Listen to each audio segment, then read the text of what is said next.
नमस्कार प्यारे बच्चों, सब अच्छे होंगे, खुश होंगे। देखिए, रियल एनालिसिस की पिछली क्लास में हम बेसिक चीज़ें पढ़ के आए थे। वो चीज़ें सब एक बार सारे बच्चे रिवाइज कर लें, ठीक है। और अब हम आते हैं टॉपिक पे और सिलेबस के अनुसार। तो लगाइए यूनिट फर्स्ट और चैप्टर नंबर पढ़ेंगे आपकी बुक में। चैप्टर नंबर 3 है कुछ बुक में, या जो भी नंबर है, अलग अलग बुक जो भी आपके पास है। यूनिट नंबर फर्स्ट, और इसमें लगाइए प्यारे बच्चों वास्तविक अनुक्रम। हेड चैप्टर का नाम है, पढ़ेंगे अपन वास्तविक अनुक्रम या रियल सीक्वेंस। वास्तविक अनुक्रम या क्या पढ़ेंगे प्यारे बच्चों, रियल सीक्वेंस। वास्तविक अनुक्रम या क्या पढ़ेंगे हम, रियल सीक्वेंस। वास्तविक अनुक्रम या क्या पढ़ेंगे, रियल सीक्वेंस। तो देखिए, जैसा नाम आपको दिख रहा है, वास्तविक का मतलब वास्तविक संख्या ही काम आएंगी, इसमें रियल नंबर ही काम आएंगे। और जैसा कि अपनी बुक का नाम भी है, वास्तविक विश्लेषण, पहली चीज़। दूसरी चीज़ मेरे बच्चों क्या दिया हुआ है इसमें, वास्तविक अनुक्रम। क्या होता है सर, मन में प्रश्न आना चाहिए। तो वास्तविक अनुक्रम से पहले प्यारे बच्चों अनुक्रम मालूम होना चाहिए, सीक्वेंस मालूम होनी चाहिए आपको कि अनुक्रम क्या होता है सर, तब जाके बनाएंगे वास्तविक अनुक्रम। अगले साल हम सम्मिश्र अनुक्रम भी पढ़ेंगे, कॉम्प्लेक्स सीक्वेंस भी पढ़ेंगे। तो फिर ये सारे मन में प्रश्न आने चाहिए, ठीक है भाई। तो देखो क्या करें, तो हेडिंग लगाइए। सबसे पहले हम परिभाषा या डेफिनेशन पढ़ेंगे, किसकी, अनुक्रम या सीक्वेंस की। सबसे पहले परिभाषा या डेफिनेशन पढ़ेंगे अनुक्रम या सीक्वेंस की। अनुक्रम या सीक्वेंस पढ़ने के बाद में हम किस पे आएंगे, वास्तविक अनुक्रम की क्या बात होगी। तो वो अनुक्रम क्या कहलाएगा, वास्तविक या रियल सीक्वेंस होगा। तो लिखिए, पहले डेफिनेशन लिखिए। तो देखो, पहले बेसिक चीज़ बता देता हूँ कि एक फलन या फंक्शन n से किस पे परिभाषित हो, a पर। a का मतलब कोई भी सेट हो सकता है, समुच्चय या सेट होगा। कोई भी आपके पास क्या होगा, सेट होगा। और n का मतलब किसका सेट होगा, प्राकृत संख्या, नेचुरल नंबर का सेट होगा। तो एक फलन या फंक्शन जो किस प्रकार से परिभाषित या डिफाइन हो, एक फलन या फंक्शन जो किस प्रकार से परिभाषित या डिफाइन हो। n का मतलब प्राकृत संख्या या सेट ऑफ नेचुरल नंबर्स हो। प्राकृत संख्या क्या हो आपके पास, सेट ऑफ नेचुरल नंबर्स हो। और a क्या हो आपके पास, समुच्चय या सेट हो। a क्या हो आपके पास, समुच्चय या सेट हो। तो देखो क्या होता है प्यारे बच्चों, जब भी फलन या फंक्शन होता है तो इधर एक सेट, इधर एक सेट, और ये फंक्शन ऐसे ही डिफाइन होता है। तो इधर तो n ही आएगा, मतलब 1 2 3 4 5 6 परमानेंट है। इधर कोई भी सेट आ सकता है, a b c d, कोई भी x y z, कोई भी वैल्यू हो सकती है। और वो इस प्रकार से परिभाषित होना चाहिए। तो अगर एक फलन या एक फंक्शन जो n से, यहाँ और कोई सेट होगा तो अगर गड़बड़ हो जाएगा मामला। एक फंक्शन जो n से, n का मतलब वैल्यू इसमें कहाँ से काम में आएंगी, 1 2 3 4 5 से रखेंगे वैल्यू अपन, ठीक है। किसी भी समुच्चय, इधर कोई भी हो सकता है, उससे मतलब नहीं है हमें।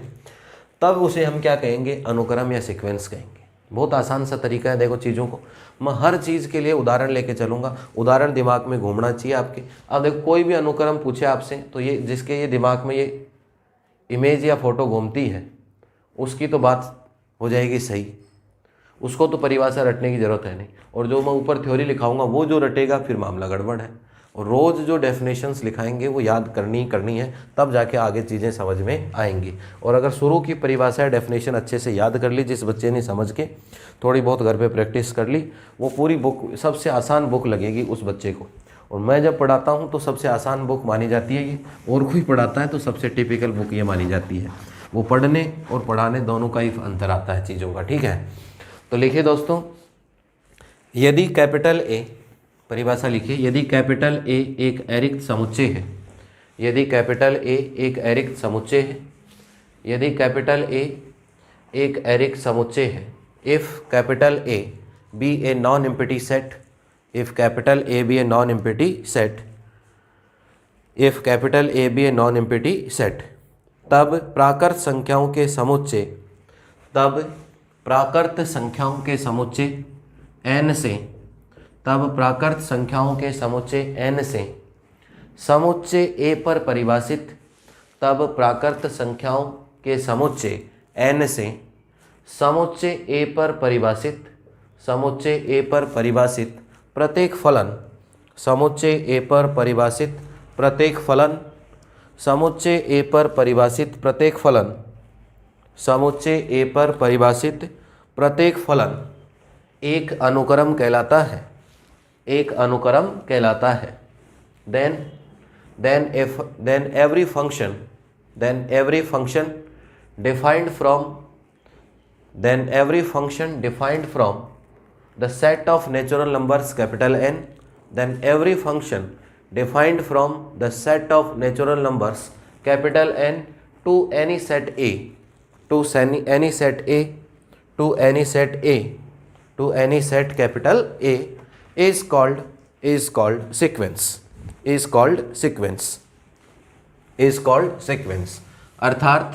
अर्थात या नीचे लिखिए that is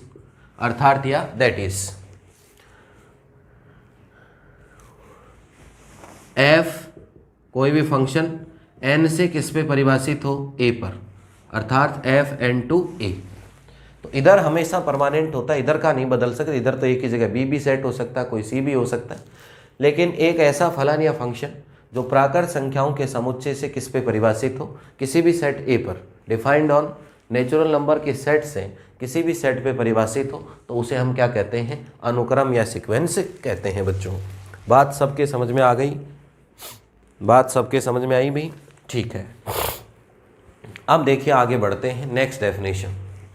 नेक्स्ट देखो, अनुक्रम सीख गए अपन, अब बोले सर वास्तविक अनुक्रम कब होगा, तो नेक्स्ट डेफिनेशन हेडिंग लगाइए, वास्तविक अनुक्रम या रियल सीक्वेंस।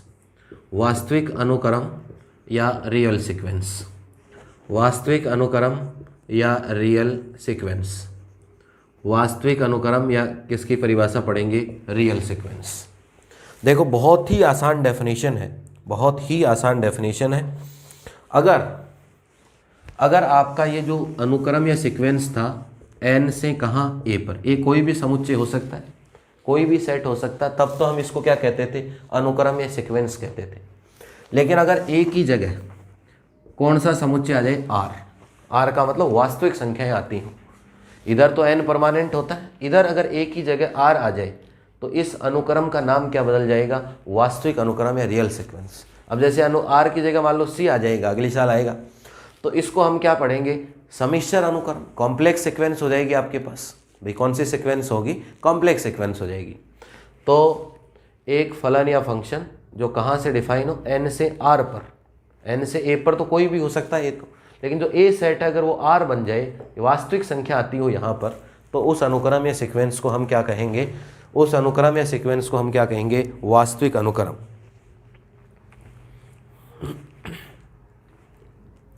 यदि अनुक्रम लिखिए प्यारे बच्चों परिभाषा, यदि अनुक्रम f n टू r, यदि अनुक्रम f n to r bracket में लिखिए, जहाँ r वास्तविक संख्याओं का समुच्चय है, जहाँ r वास्तविक संख्याओं का समुच्चय है, जहाँ r वास्तविक संख्याओं का समुच्चय है, जहाँ r वास्तविक संख्याओं का समुच्चय है। यदि अनुक्रम f n टू r, जहाँ r वास्तविक संख्याओं का समुच्चय है, जहाँ r वास्तविक संख्याओं का समुच्चय है, तो फलन f को वास्तविक अनुक्रम कहते हैं, तो फलन f को वास्तविक अनुक्रम कहते हैं, तो फलन f को वास्तविक अनुक्रम कहते हैं। इंग्लिश में लिखिएगा, if a sequence f n to r, if a sequence f n to r where r is set of real numbers, if sequence f n to r where r is a set of real numbers, where r is a set of real numbers, then function f is called real sequence। ये कोई भी set हो तो अनुक्रम कहते हैं, अगर r आ जाए तो उसे क्या कहते हैं, then function f is called real sequence। उसे क्या कहेंगे मेरे बच्चों, वास्तविक अनुक्रम या क्या कहेंगे, रियल सीक्वेंस।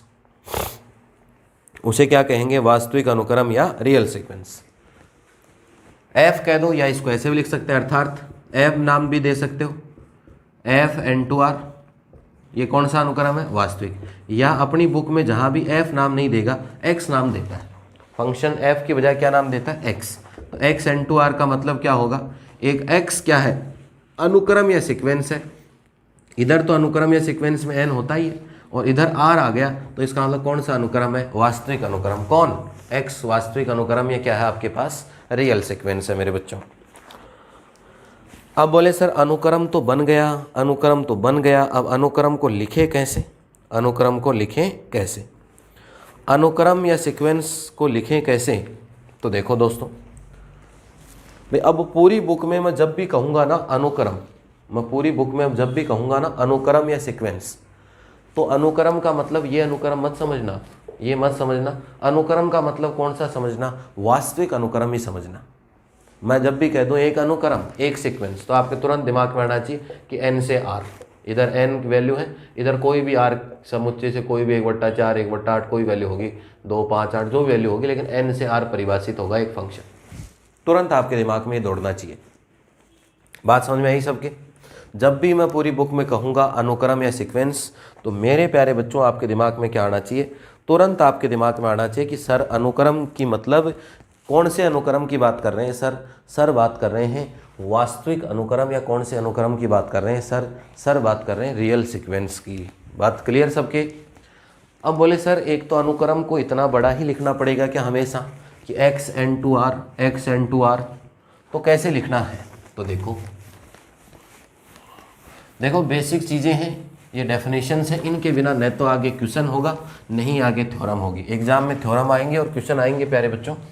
तो ये बेसिक चीज़ें जब तक मालूम नहीं होंगी, जैसे आज की क्लास में जो लिखाऊंगा वो इस किताब की आधारभूत जिसको कहते हैं ना नींव है, इसका स्तंभ है इस बुक की, ठीक है।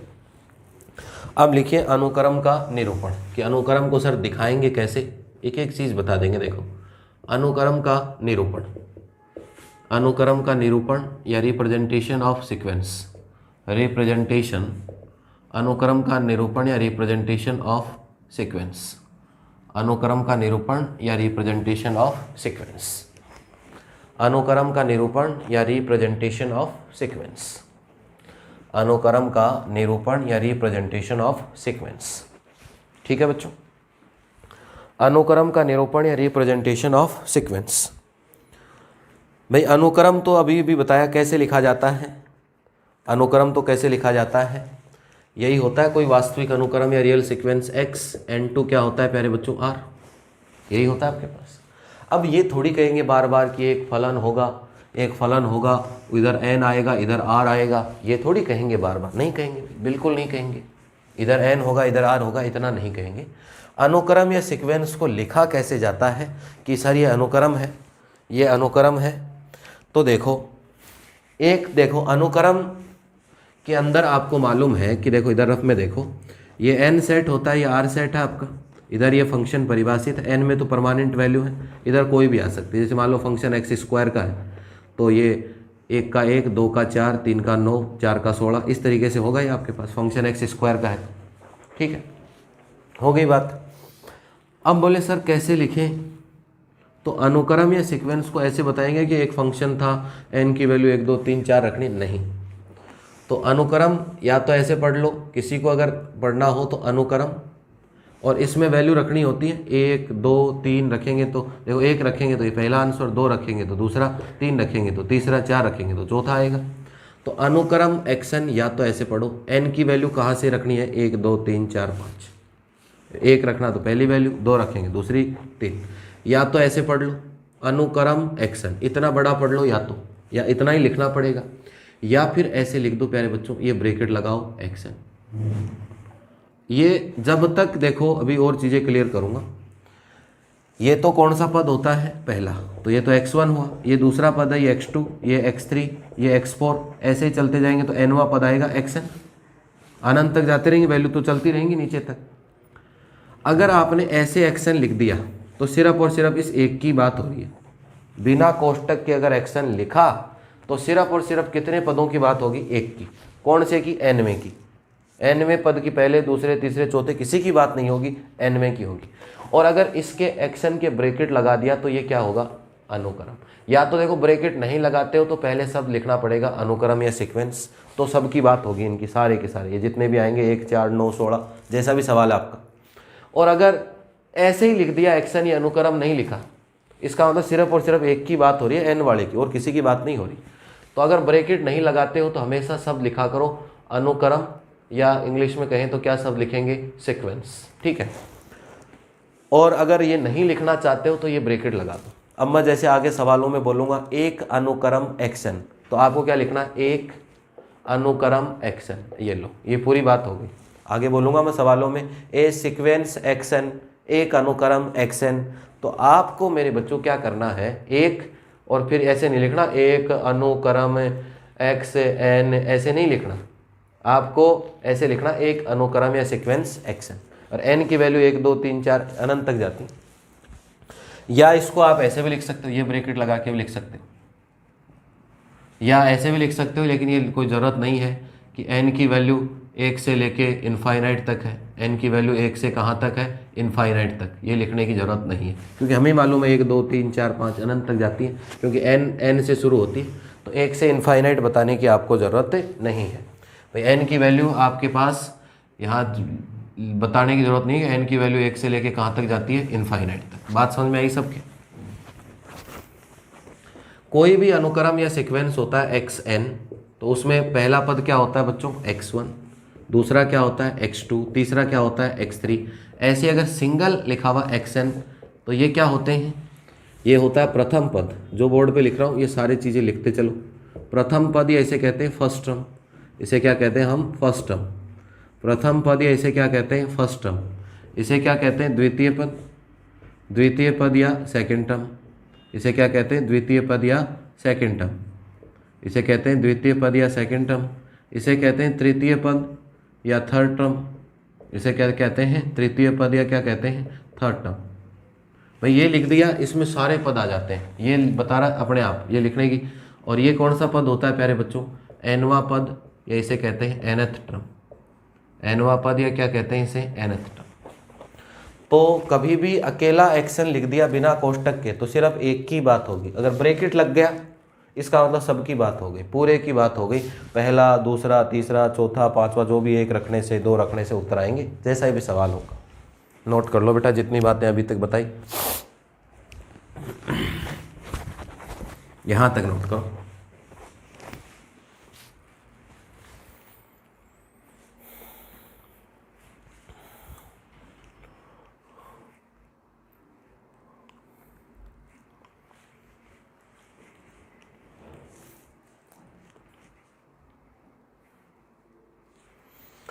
अब देखिए कोई भी अनुक्रम होता है, कोई भी, देखो प्यारे बच्चों एरो का साइन लगा लो ऐसे। कोई भी अनुक्रम या सीक्वेंस है आपके पास एक्स, एन से कहाँ है प्यारे बच्चों, एन से कहाँ है, आर, ठीक है। तो ये एन तो क्या होता है, प्राकृत संख्या।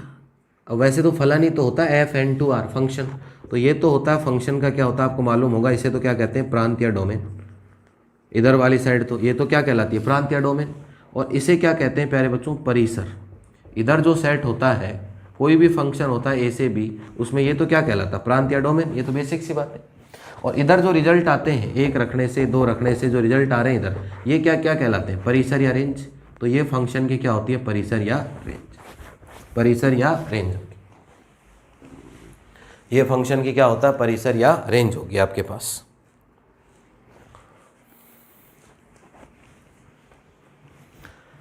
अब जैसे कोई भी हम उदाहरण या एग्जाम्पल लेके चल सकते हैं। जैसे एग्जाम्पल हम लेके चलेंगे, ये नोट कर लो यहाँ तक सारी बातें। अब हम कोई भी उदाहरण या एग्जाम्पल हम लेके चल सकते हैं दोस्तों। अब जैसे मेरे को कह दें कि एक अनुक्रम या सीक्वेंस है, कि एक अनुक्रम या सीक्वेंस है आपके पास एक्शन, या तो ऐसे एक अनुक्रम या सीक्वेंस एक्शन है, ये कहाँ से कहाँ परिभाषित है, एन से कहाँ परिभाषित है, आर। और एक्शन किस प्रकार से काम करेगा, 1/n। क्या काम करेगा, 1/n। तो देखो दोस्तों, समझने का तरीका और लिखने का दोनों तरीके बता देता हूँ। इसका मतलब ये हुआ कि ये आपका n सेट होगा, इधर ये r आएगा, इधर तो n सेट होगा, इधर r सेट आएगा, और इधर क्या लगेगा, फंक्शन। n में तो वैल्यू 1 2 3 4 यही वैल्यू आएंगी। अब f का मतलब f नहीं है, x है। एक्शन इज इक्वल टू कितना दे रखा आपको, 1/n। n की वैल्यू 1 रखेंगे तो 1 आएगा, n की वैल्यू 2 रखेंगे तो 1/2 आएगा, n की वैल्यू 3 रखेंगे तो 1/3 आएगा, 4 रखेंगे तो 1/4 आएगा। इस तरीके से आएंगे, ये इससे मैच करेगा, ये इस पे जाएगा, ये इस पे जाएगा, और ये इस पे जाएगा। ऐसे ही तो होगा इसके ऊपर। तो ये तो क्या कहलाता है, प्रांत या डोमेन। अब आपको एक चीज़ समझ में आ गई होगी कि अपने जितने भी अनुक्रम हैं प्रांत तो सब में फिक्स है n, तो 1 2 3 4 यानी इधर वाला क्या आता है परिसर या रेंज। तो ये क्या कहलाते हैं, ये कौन सा एलिमेंट होता है पहला x1, ये कौन सा अवयव होता है दूसरा x2, ये कौन सा होता है x3, इस तरीके से एलिमेंट हो। बात आई सबके समझ में। अब ये तो हुआ समझने का तरीका, ये भी लिख लो, या इस पूरे सवाल को ऐसे भी लिख सकते हैं हम कि हमारे पास जो वैल्यू आएंगी x की, हमारे पास जो वैल्यू आएंगी आपके x की, वो वैल्यू कौन सी आएंगी 1/1, 1/2, 1/3, 1/4, यही वैल्यू आएंगी भाई। ये तो फिक्स है, इधर तो 1 2 3 रखा जाना है इस सवाल में, 1 रखा जाना है, 2 रखा जाना है, 3 रखा जाना है, 4 रखा जाना है। तो ये क्या आ गए अनुक्रम के पद आ गए, इन्हें क्या कहते हैं अनुक्रम के पद। ये क्या होते हैं प्यारे बच्चों अनुक्रम के पद, अनुक्रम के पद या टर्म्स ऑफ सीक्वेंस, अनुक्रम के पद या इन्हें क्या कहते हैं टर्म्स ऑफ सीक्वेंस कहते हैं, अनुक्रम के पद या इन्हें क्या कहते हैं टर्म्स ऑफ सीक्वेंस। इन्हें कहते हैं अनुक्रम के पद या इन्हें कहते हैं हम टर्म्स ऑफ सीक्वेंस। नोट कर लो ये एग्जाम्पल।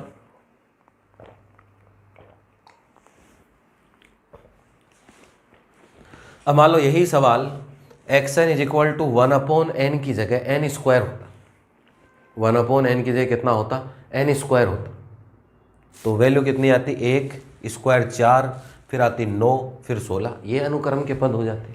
वो यहाँ से डिपेंड करेगा कि क्या फंक्शन दे रखा है सवाल में, क्या चीज़ें हमें बता रखी हैं उसने।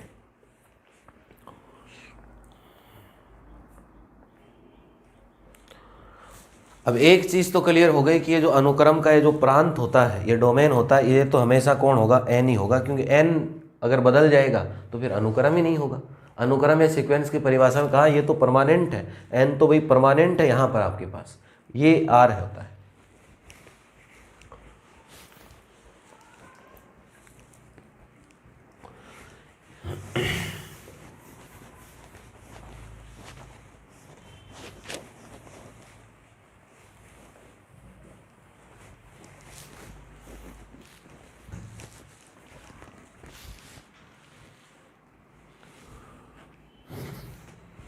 अब बात आती है आपके पास एक शब्द आएगा कई जगह काम आता है, नेक्स्ट डेफिनेशन लिखिए एरो का साइन लगा के, अचर अनुक्रम है जिसे हम कहते हैं कांस्टेंट सीक्वेंस।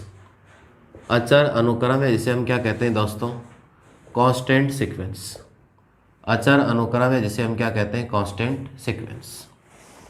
अचर अनुक्रम या कांस्टेंट सीक्वेंस। पहले उदाहरण समझो और फिर परिभाषा लिख देंगे इसकी। अचर अनुक्रम या constant sequence.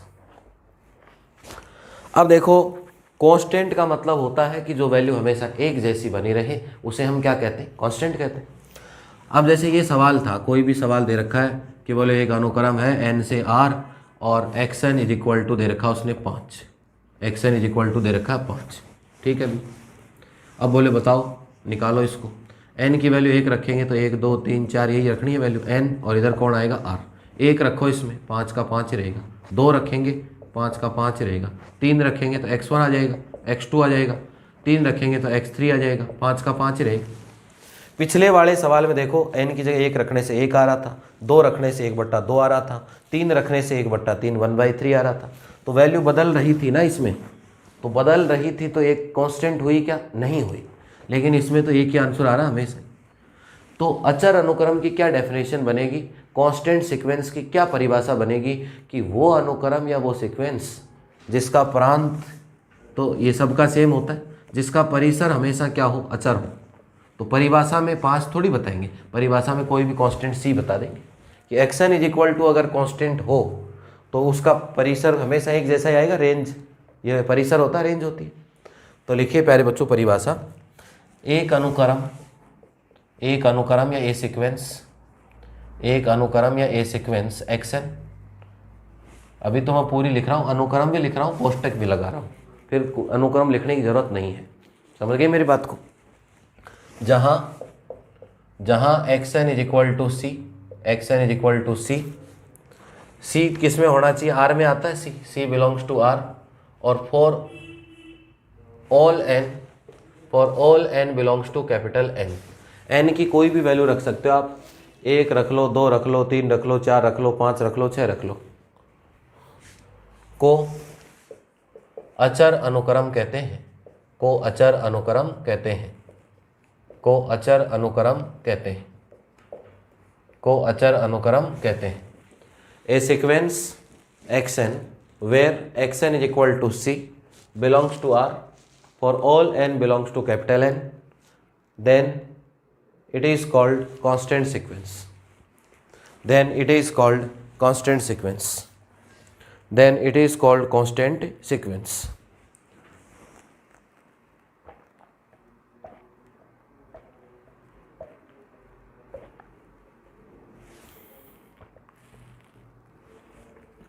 Then it is called constant sequence. Then it is called constant sequence. Then it is called constant sequence. तो ये कहलाता कांस्टेंट सीक्वेंस।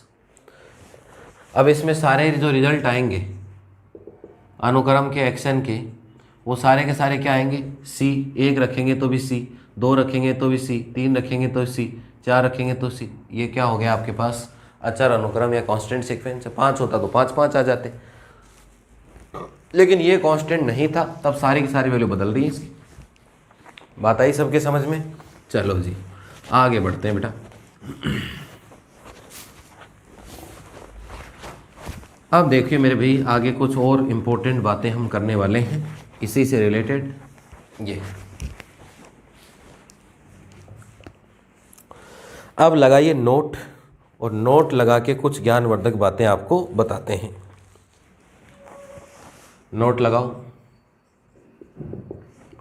नोट लगा के फर्स्ट पॉइंट लगाइए। देखो कोई भी अनुक्रम होता है एक्स एन से क्या होता है आर। ये क्या बताया था मैंने, प्रांत या डोमेन। और ये क्या होता है, परिसर या रेंज होता है। ये होता है परिसर या रेंज, और ये क्या होता है प्यारे बच्चों, प्रांत या डोमेन होता है आपके पास। यही तो होता है। कोई भी अनुक्रम या sequence x n to R define या परिभाषित है तो उसमें एन क्या होता है, प्रांत या डोमेन। अब चाहे सवाल कोई भी हो, x n is equal to 1/n हो, चाहे x n equal to C हो, x n is equal to 5 हो, चाहे x n is equal to n² हो, कोई भी हो, ये तो वैल्यू 1 से ही शुरू होनी है। एक पहले 1 रखेंगे, 1 आएगा, फिर 2 रखेंगे, 4 आएगा, यहाँ इसमें भी 5 5 आएंगे, इसमें सी रहेगा, इसमें 1 रखेंगे तो 1, 1/2, 1/3। तो वैल्यू कहाँ से रखी जाती है, n से रखी जाती है। ये तो परमानेंट है। आर में कभी कुछ आ रहा है, कभी कुछ आ रहा है, कभी ये आ रहा है, कभी ये आर में आ रहे हैं सारे के सारे। इसका मतलब आपने एक चीज़ देखी होगी कि वास्तविक अनुक्रम या जो रियल सीक्वेंस होती है उसमें प्रांत हमेशा कौन होता है, एन ही होता है।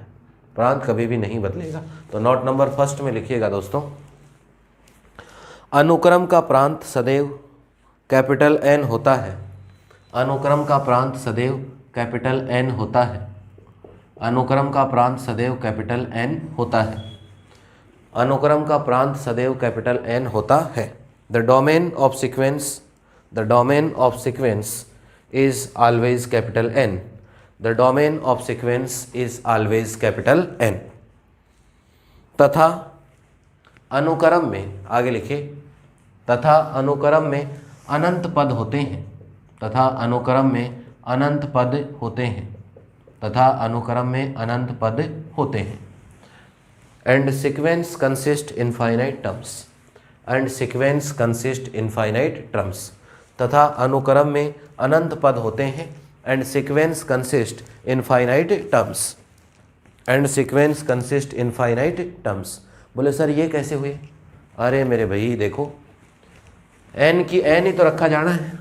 एन में 1 2 3 4 5 6 ये होता है, रखते जाओ, 4 9 16 25 36 आते जाएंगे। तो यही तो होते हैं अनुक्रम के पद। अभी तो बता के आया, ये किसके टर्म्स होते हैं, अनुक्रम या सीक्वेंस के।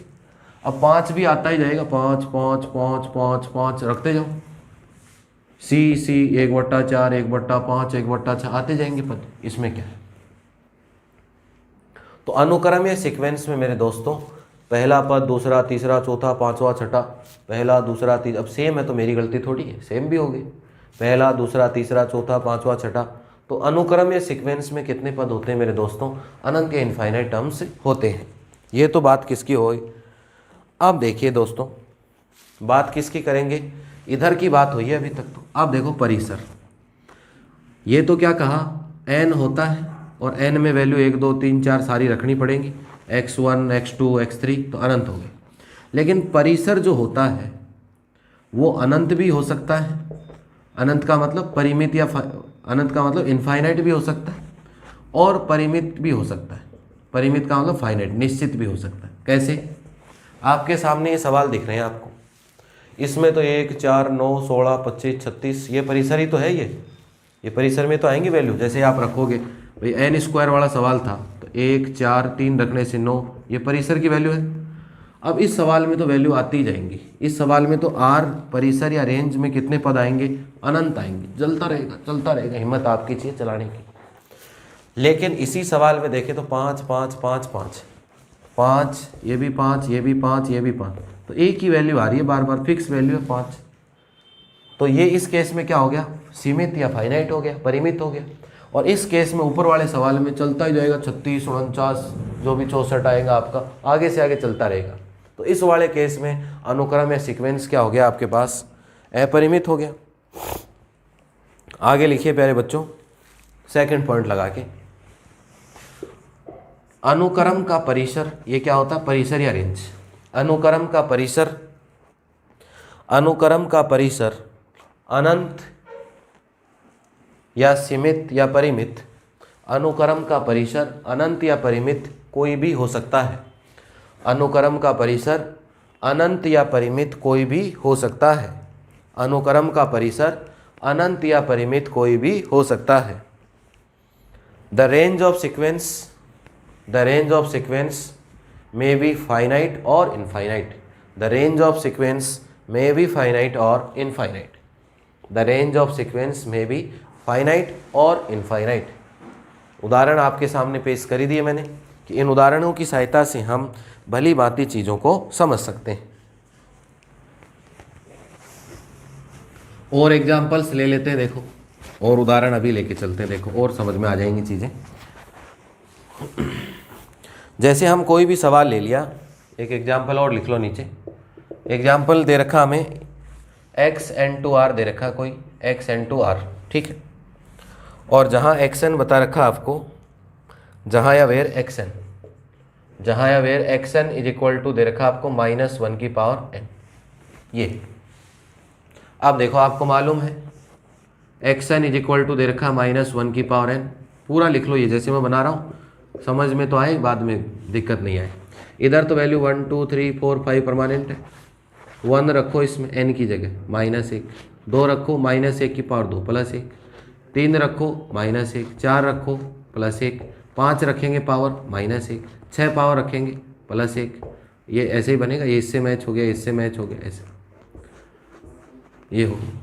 अब इसको ऐसे भी लिख सकते हो कि इस अनुक्रम या सीक्वेंस के पद क्या आएंगे, -1 +1 -1 +1 -1 +1, ऐसे ही तो आएंगे इसके, ऐसे चलेंगे। अब इसमें देखो इधर तो वैल्यू 1 2 3 4 5 6 सारी काम आ रही, रखे जा रहे हैं अपन। तो प्रांत या जो डोमेन है वो तो क्या हो गया, अपरिमित या इनफाइनाइट तक जाता है। लेकिन रेंज में देखो, इसकी रेंज में, इसकी रेंज में 2 ही एलिमेंट आ रहे हैं, 1 और -1। और कोई आ रहा है क्या, नहीं आ रहा, चले जा रहा है लेकिन 1 और -1। तो इसकी रेंज क्या हो गई, परिमित परिसर है इस सवाल का। नीचे लिख सकते हैं कि इस सवाल का क्या है, परिमित परिसर, फाइनाइट रेंज है इसकी, 2 ही वैल्यू है, परिमित परिसर या क्या है इस सवाल का, फाइनाइट रेंज है आपके पास। और कितनी हो गई, 1 और -1। अगर रेंज में देखा जाए, वैसे तो 1 चलते रहेंगे, लेकिन वैसे वास्तव में देखा जाए 2 ही तो वैल्यू है। एक ये भी चलता है भाई, ये भी चलता है, 1 4 9 16। अब इसमें तो आते रहेंगे, ये परिमित नहीं होगा, ये क्या होगा, अपरिमित होगा, इनफाइनाइट होगा आपके पास। बात समझ में आई सबके कि क्या चक्कर अपरिमित और परिमित रेंज का है। नोट कर लो इस सवाल को, एग्जाम्पल को, इस सवाल या एग्जाम्पल को आप कर लो नोट।